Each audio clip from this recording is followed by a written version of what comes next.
자, 안녕하세요. 넥션의 TJ입니다. 자, 오늘 동영상에서는 제가 한 20분 정도 가량 먼저 올려드린 분석 글에 대한 영상입니다. 물론 저 이 영상을 보지 않고 이 글만 읽으셔도 어느 정도 이해가 되실 거예요. 하지만 혹시나 이 글을 읽어도 이해가 안 되시는 분들을 위해서 영상을 한번 준비를 해봤고요. 그리고 뭐 영상에서는 조금 더 뭐 부가적인 설명이 있거나 좀 더 이해하기가 편할 것 같아가지고 한번 준비를 해봤습니다. 자, 일단은 오늘 주제가 뭐냐면은 하락장에서 상승장으로 전환이 되는 조건에 대해서 한번 말을 해볼 거예요. 근데 그러려면은 우리가 하락장을 어떻게 정의하는가, 상승장을 어떻게 정의하는가가 필요해요. 그걸 알아야지 뭐 전환이 되건 말건 하지. 그래서 기준점을 제가 오늘은 뭘로 잡았냐면은 EMA로 잡았어요. EMA. EMA로 잡았는데 EMA의 정배열, 배열 순서대로 정배열이 되건 역배열이 되건 그걸 통해서 이게 상승장이다. 이거는 하락장이다. 라고 정의를 내릴 수 있게 기준을 정한 거고요. 그래서 지금 같은 경우에는 2014년 차트인데 지금 여기서 보시는 거가 지금 52평, 102평, 202평인데 요 식으로 있는 게 저는 정배열이라고 말을 합니다. 뭐 이걸 역배열이라고 뭐 하셔도 상관은 없어요. 뭐 거기에서 크게 뭐 의미는 없기 때문에 어쨌든 간에 제가 말하는 정배열은 이겁니다. 50, 100, 200 순서대로 있는 거. 그래서 이렇게 정배열이 돼 있을 때는 상승장이다라는 말이에요. 기준을 설정을 해드린 거죠. 그래서 이게 반대로 200, 100, 50 이런 식으로 거꾸로 뒤집혀 있다면은 이거를 저는 하락장이라고 봅니다. 그냥 기준인 거예요. 하락장이라고 어떠한 기준이 있어야 될 거 아니에요.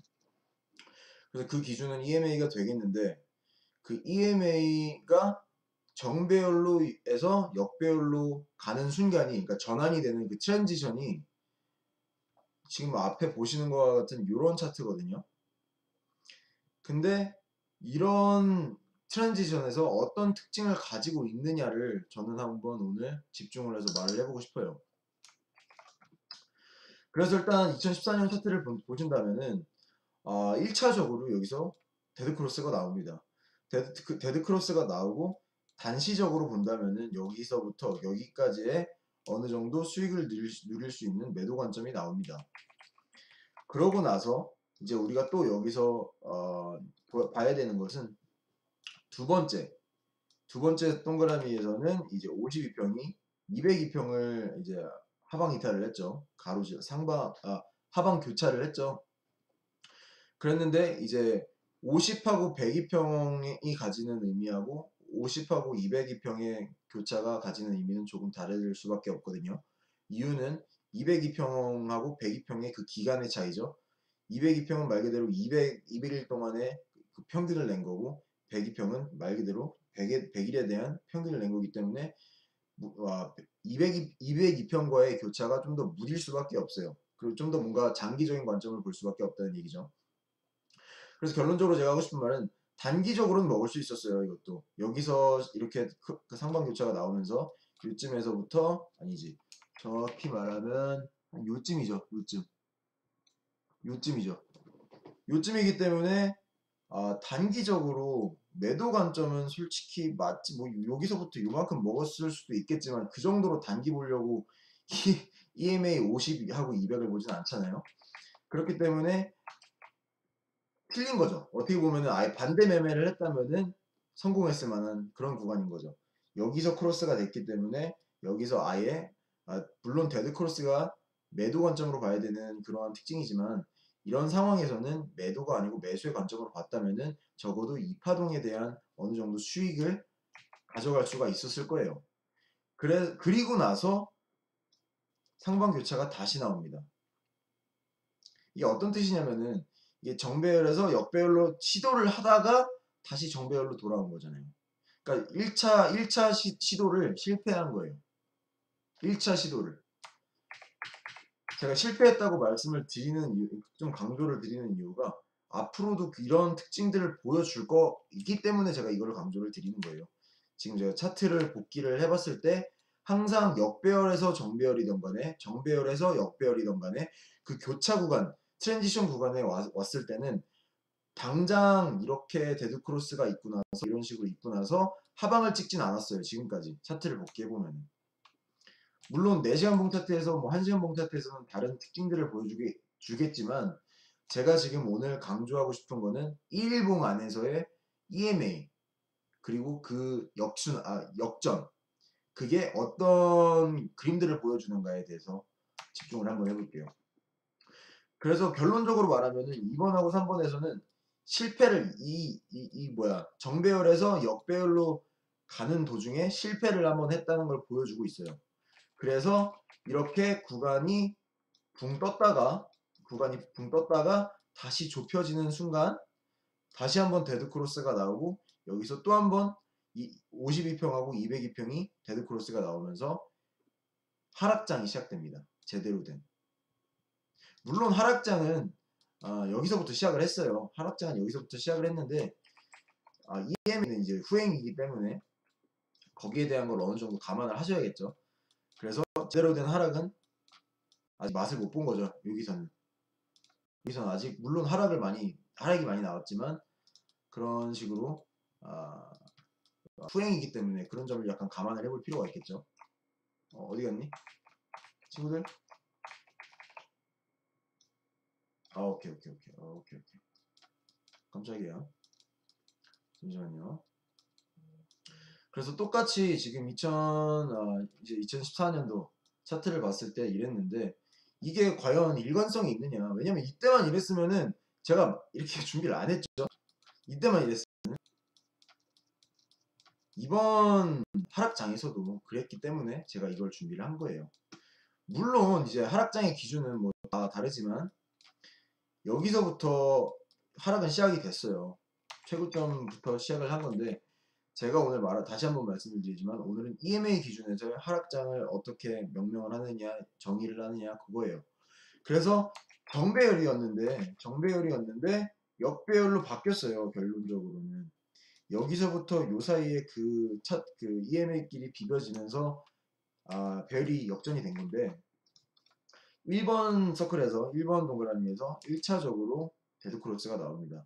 그래서 여기서도 아까와 같이 동일하게 단기적으로 어느 정도 수익을 먹을 수 있는, 그러니까 단기적인 것도 아니에요. 사실상 이게 제가 큰 그림에서의 장기적 관점에서의 그림이라고 말씀을 드렸잖아요. 이거 한 봉 한 봉 다 1봉이거든요. 그렇기 때문에 제가 지금 말하는 단기는 차트에서 한 여기서부터 여기까지지 여기서부터 여기까지는 아니라는 거예요. 그래서 결론적으로 여기서 봤을 때 단기간적으로 어느 정도 수익을 노릴 수가 있었어요. 그래서 이 데드크로스의 기준으로 해서 약 30%, 40%까지의 수익을 볼 수가 있었어요. 근데 이건 하락이기 때문에 마진을 하셨겠고, 마진을 하셨으면은 뭐 레버리지가 있기 때문에 거의 뭐 80%를 벌었다고 봐도 뭐 보수적으로 봐도 무방하겠죠.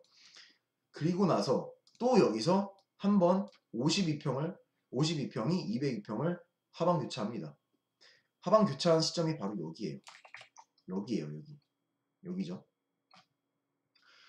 원래 데드크로스라는 거는 매도의 기준으로 사용이 되는데 통상적으로 이 일봉상에서 EMA 역전을 할 때 당시에 두 번째로 나오는 교차 또는 저항, 뭐 지지에서는 매도가 아니고 데드크로스면은 매도가 아니고 매수의 관점으로 볼 필요가 있겠고 반대로 골드크로스였다면은 매수가 아니고 매도로 좀 약간 반대 청개구리처럼 반대로 생각을 해볼 필요가 있어요.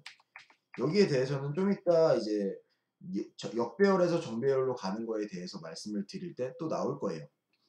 그래서 여기서도 동일하게 이렇게 하방 이탈을 했지만 여기서 결국에 상승 파동이 나오죠.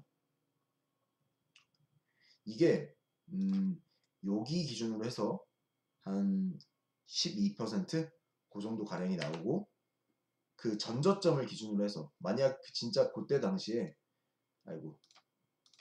제가 지금 잘못했네요. 여기서부터 해야 되는데 여기서부터 여기까지 해서 50%가 넘는 상승이 있었어요. 현물로 하시는 분들은 50% 정도를 드셨겠고, 레버리지 돌리시는 분들은 50% 적어도 100% 드셨다는 그런 자리겠죠. 그래서 결론적으로 제가 하고 싶은 말은 OGBMA가 BMA를 하방 교차를 한 다음에 바로 200을 교차를 할 때는 주의를 해야 된다는 거예요. 바로 바뀌지 않는다는 거예요. 그러니까 이게 이렇게 된 정배열된 차트가, 그러니까 EMA가 바로 이렇게 싹 하고 바뀌지가 않아요. 이렇게 지들끼리 엉키다가 여기서 이렇게 바뀌는 거거든요. 그래서 여기서도 결국에는 1차 시도에서는 단기적으로 어떻게 볼 수 있었겠지만, 여기서 이거 보시다시피 좀 매도 관점으로 다가갔으면은 100% 청산을 당했을 거고, 그래서 반대 매매를 했으면 진짜 많은 이득을 봤을 거고. 말이 안 되냐? 그래서 결론적으로 여기서는 실패를 했다는 거예요. 역전의 실패. 왜냐면은 다시 꼬였잖아. 다시 여기서 골드 크로스가 나왔잖아. 그러니까 여기가 비비는 구간인 거예요. 비비는 구간. 그러고 나서 어느 정도 차트가 소화를 해낸 다음에, 왜냐면은 이렇게 급격히 바뀐다는 거는 가격이 그만큼 급격하게 이렇게 들쭉날쭉 했다는 거거든요. 그렇기 때문에 어느 정도 차트가 수렴을 하고 소화가 될 때쯤 다시 나오는 이러한 데드크로스는 이러한 하락장을 잡아낼 수 있는 근거가 되겠다는 거죠.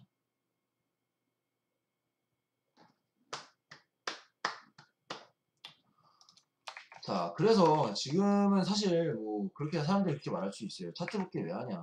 차트 복귀 왜 해? 야, 어차피 지나간 건데 돈 좀 땄냐? 이렇게 비꼬시는 분들이 있는데, 차트 복귀를 안 하면은 차트를 볼 수가 없어요. 그럼 진짜 피카소처럼 그림 그려야 돼.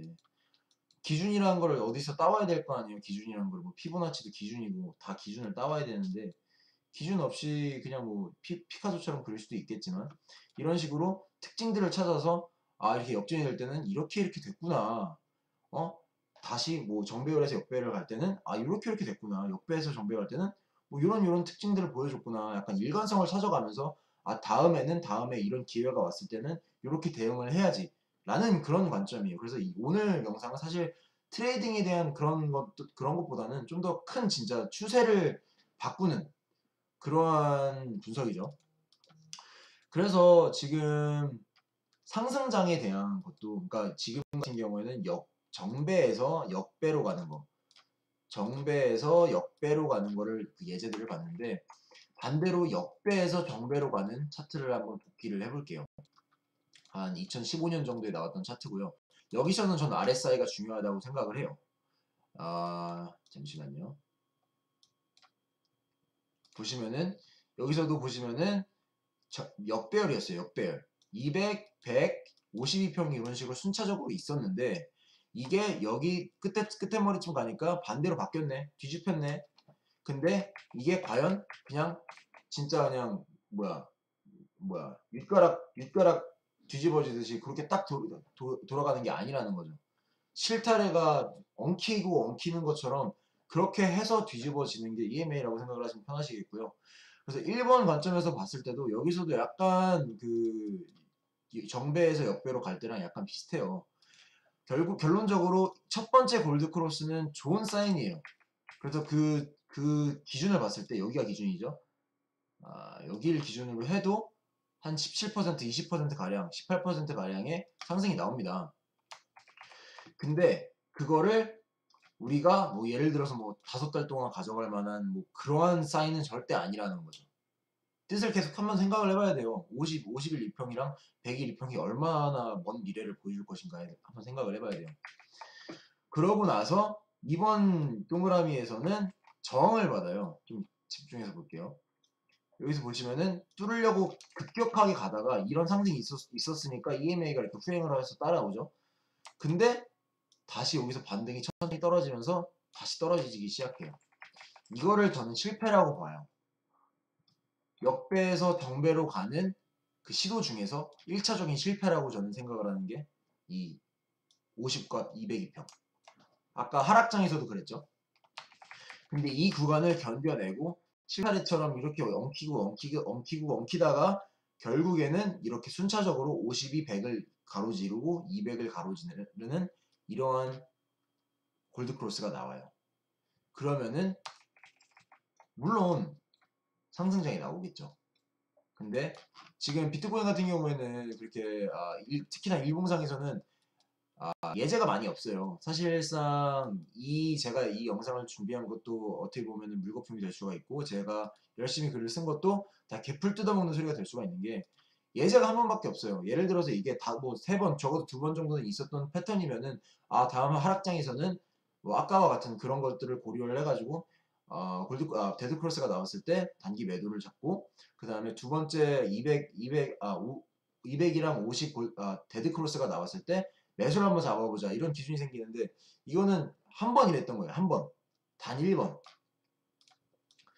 그래서 이게 사실 성공률 면에서는 좀 적을 수가 있겠지만, 한번 뭐 다른 예제를 볼 데가 없으니까 뭐 이거라도 봐야겠죠.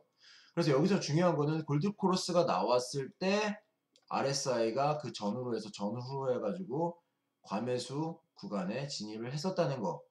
그리고 이렇게 실패를 했을 때, 역전의 1차적인 실패를 했을 때 과매도 구간까지 다녀왔다는 거. 그리고 여기서는 공교롭게도 저점을 갱신을 해버렸어요. 그렇기 때문에 이번 상승장으로 만약에 변형이 된다고 했을 때, 전환이 된다고 했을 때 우리가 한번 조심을 해야 될 필요가 있겠죠. 그래서 지금 여기서도 일단 골드크로스가 나왔어요. 골드크로스 나온 거 좋아. 정말 좋아. 단기적으로 좋아. 여기서 골드크로스 나왔잖아요. 여기에요, 여기.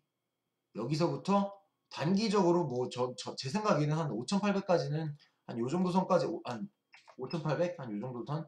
요 정도 선까지는 충분히 가능성이 있다고 봐요. 이런 큰 그림에서 봤을 때는. 단기적으로 말하면은 더 많은 시나리오들을 내놓을 수가 있겠지만, 이런 좀 큰 그림상에서 분석을 할 때는 5,800까지는 충분히 올라가도 전혀 이상한 게 없어요. 그런데 이제 여기서 RSI가 과매도를 진입을 했고, 이제 52평이 202평을 가로질 수 있느냐라는 거예요. 지금까지 정배에서 역배로 갈 때, 역배에서 정배로 갔을 때 지금 3가지 예제를 먼저 보여드렸는데, 그때는 다 실패가 있었어요. 적어도 1차적인 실패가 있었어요. 그 엉키고 엉키는 그런 구간이 없이 바로 그냥 바뀌는 건 없었어요. 그렇게 이게 만약에 골드크로스까지 나오려면은 진짜 얘는 6천 몇까지 다 가져야 돼요. 이렇게 이 정도의 상승이 나와줘야지. EMA에 들어가는, 공식에 들어가는 숫자들이 바뀌잖아. 그러니까 급격하게 올라가 줘야지 이 골드크로스가 있는데, 제 생각에는 기존에도 그랬고 앞으로도 그럴지는 뭐 솔직히 모르지만, 아무도 모르는 거지만, 앞으로 만약에 보여주는 차트의 패턴들이 이 기존의 것들과 비슷하다면은 EMA는 이렇게 간다던가 아니면 교차를 했다가 다시 이렇게 엉켜지겠죠. 무슨 말이신지 모르시면은 코멘트로 남겨주세요. 전 다 이해를 시켜드리고 싶어가지고 영상까지 준비를 한 건데, 어쨌든 간에 그런 엉키는 구간이 나올 거예요. 그리고 뭐 두 번째에서 이런 식으로 뭐 반등을 주거나, 아까 말씀드렸던 것처럼 교차를 했을 때, 저는 아까 약간 위험성이 있는 거지만 매수가 아니고 매도의 관점으로 봐야 된다고 생각을 해요. 그 정배열에서 역배열로 갈아탈 때 2번 연속 그렇게 보여줬거든요. 물론 역배에서 정배로 갈 때는 좀 다른 얘기지만, 그래도 한번 걸어볼 만한 게, 여기서도 세 번째 봤던 이 예제에서도 2번째 실패를 했을 때 이만큼의 하락이 나왔거든요. 이거 얼마나 큰 하락인지 일단 뭐 가늠이 안 계실 텐데, 뭐 요쯤에서 다 왔다고 생각을 하고, 40%예요, 40%. 레버리지 뭐 2배만 잡았어도 80% 먹은 거예요. 그렇기 때문에 뭐 날씨가 좋아서 요즘에 비트코인 사진 않잖아요. 뭐 비트코인 살려면 이유가 있어야지. 그러니까 이러한 기준을 저는 갖다 대드리는 거예요. 이러한 기준이 저한테는 생겼다. 그래서 저는 여기서 한번 만약에 이 정도까지 상승이 나와준다면 전 당연히 매도를 잡을 거고, 물론 손절하고 이런 걸 다 정해놓겠지만 그걸 해놓고 한번 준비를 하겠죠. 그래서 이게 끝나면은 상승장이 온다는 거를 염두를 해두시고, 이번 연말 빠르면 뭐 가을 정도까지는 뭐가 좀 판도가 바뀌지 않을까라는 생각입니다. 감사합니다. 여기까지 넥시젠의 TJ입니다.